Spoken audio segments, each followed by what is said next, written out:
കോഴിക്കോട് വടകരയിൽ 9 മാസം മുമ്പുണ്ടായ അപകടത്തിൽ വഴിത്തിരിവ്. അപകടത്തിനിടയാക്കിയ കാർ പോലീസ് അന്വേഷണത്തിൽ കണ്ടെത്തി. അപകടത്തിൽ ഗുരുതര പരിക്കേറ്റ 9 വയസ്സുകാരി കോമാ അവസ്ഥയിൽ ചികിത്സയിലാണ്. വിദേശത്തേക്ക് കടന്ന പ്രതി ഷിജിലിനെ നാട്ടിലെത്തിക്കാൻ ശ്രമം തുടങ്ങിയെന്ന് പോലീസ് അറിയിച്ചു. വടകര ചേറോട് ദേശീയപാതയിൽ കഴിഞ്ഞ ഫെബ്രുവരി 17-നാണ് അപകടമുണ്ടായത്.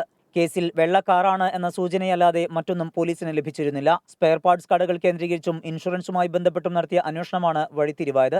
അപകടത്തിൽ 62-കാരി ബേബി മരിച്ചു. കൊച്ചുമകൾ ദൃശാന 9 മാസമായി ഗുരുതരാവസ്ഥയിൽ കോമയിൽ കഴിയുകയാണ്. ദൃശാനയെയും മുത്തശ്ശിയെയും ഇടിച്ചു കടന്നുകളഞ്ഞ പുറമേരി സ്വദേശി ഷജിയിൽ വാഹനത്തിന് രൂപമാറ്റം വരുത്തി. പ്രതി ഇൻഷുറൻസിന് ശ്രമിച്ചിരുന്നുവെന്നും വിദേശത്തേക്ക് കടന്നുകളഞ്ഞ പ്രതിയെ നാട്ടിലെത്തിക്കാൻ ശ്രമം തുടങ്ങിയെന്നും ജില്ലാ ക്രൈംബ്രാഞ്ച് ഡിവൈഎസ്പി വി ബെന്നി. വാഹനം റിപ്പയർ ചെയ്യാൻ സാധ്യതയുള്ള സ്ഥലങ്ങൾ, ഇൻഷുറൻസുമായി ബന്ധപ്പെട്ട കാര്യങ്ങൾ, വാഹനത്തിന്റെ സ്പെയർ പാർട്സ് വിൽക്കുന്ന കടകളുമായി ബന്ധപ്പെട്ട കാര്യങ്ങൾ, നേരിട്ട് പോയി സ്ഥലങ്ങളിൽ സഞ്ചരിച്ച് അവിടെയുള്ള വാഹനങ്ങൾ പരിശോധിക്കുന്ന രീതിയിലുള്ള അന്വേഷണങ്ങൾ വരെ നടത്തുകയുണ്ടായി.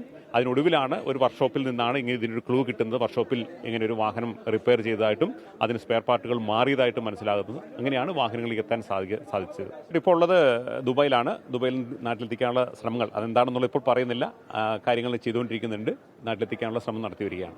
ദൃശാനയുടെ ചികിത്സയ്ക്ക് നിർധന കുടുംബം വലയുകയാണ്. ഇതിനിടെ വാഹനം കണ്ടെത്തിയത് ഇൻഷുറൻസ് തുക ലഭിക്കാൻ സഹായിക്കുമെന്നാണ് കുടുംബത്തിന്റെ പ്രതീക്ഷ. ഒരു തുമ്പുമില്ലാതിരുന്ന കേസിലാണ് പോലീസിന്റെ നിരന്തരമായ അന്വേഷണത്തിലൂടെ വഴിത്തിരിവുണ്ടായിരിക്കുന്നത്. പ്രതിയെ നാട്ടിലെത്തിക്കാൻ പോലീസ് നടപടി ആരംഭിച്ചിട്ടുണ്ട്. വടകരയിൽ നിന്ന് അഭിലാഷ് പള്ളിക്കരയ്ക്കൊപ്പം സമീർ സി മുഹമ്മദ്, 24.